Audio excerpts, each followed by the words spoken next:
አንደኛ ትላንት ተለያየን የመጨረሻ ብላችሁ ነበረ። እግዚአብሔር ይመስገን ይኸው ተስፋ አንቆርጥም ብዬ ነበረ። ትላንትናም ብያለሁ፣ ዛሬም ብያለሁ። አዎ ተስፋ አልቆርጥም። ግን ትላንትና ተለያየን ብላችሁ ዛሬ ደግሞ መጣችሁ። ጉድ! አይ እንደው ባመጡ ይሻልን ነበር እኮ። አሁንማ እንደው ባይመጡ እያልኩ ነው እኔ። ባይመጡ እያልኩ ነው። ያምሬን ነው የምላችሁ። ምክንያቱም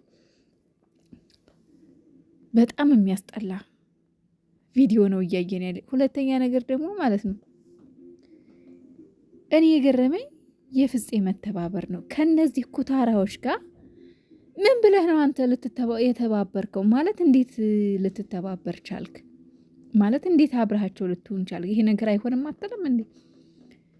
የታባታቸው አውቀውት ነው 300,000 ሀይሚ ናት እኮ እየተዘገጸገች እየተረገጠች እየተሰደበች 300,000 የገባው። ታዲያ ቤት በኩል ነው ባካችሁ እዩ መታኔ ላክብርልህ ብላ እንትን የምትለው ብሩኬ ራሱ ማለት ነው። ኬኩን ደፍተህ አትወጣም እንዴ? ምን አገባሽ ብለህ እንዴት እዛ ትቆማለህ? ማን ስለሆነች ነው? ነገር ጥንሰሳ ካልሆነ በስተቀር ማን ስለሆነች ነው እሷ ያንተ 300,000 ልታከበር የመጣችሁ? ይሄ ነገር ፍለጋ እንደሆነ እንዴት አይገባህም ብሩኬ? የምር በጣም ነው ማዝነው። እናንተ በእንደዚህ ደረጃ በማየቴ በጣም አዝናለሁ። የእውነት ይደብራል። ጭራሽ የብሩኬን 300,000 ልታከብሩ እናንተ አይደለ ወይ? ከኋላ የመጣ አይና ወጣሉ። ለማንኛውም ሀይሚዬ ጀግና ነሽ። በጣም ነው የምንወድሽ። በጣም ነው ምንጊዜም ካንቺ ጎን ነን።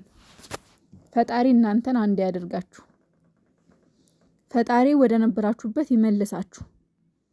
ብሩኬን መልሶ እዛች ሴትዮ ጋር ለምን እንደሚርመጠመጥ አላውቅም። ለምን አተዋትም? ብሩኬ ለምን በቃ አታግኛት? በቃ አትጥሩት። እዛ ጋር ያላችሁም ካሜራማኖች ምናምን በቃ አትጥሩት ብሩኬን በፈጣሪ ስም።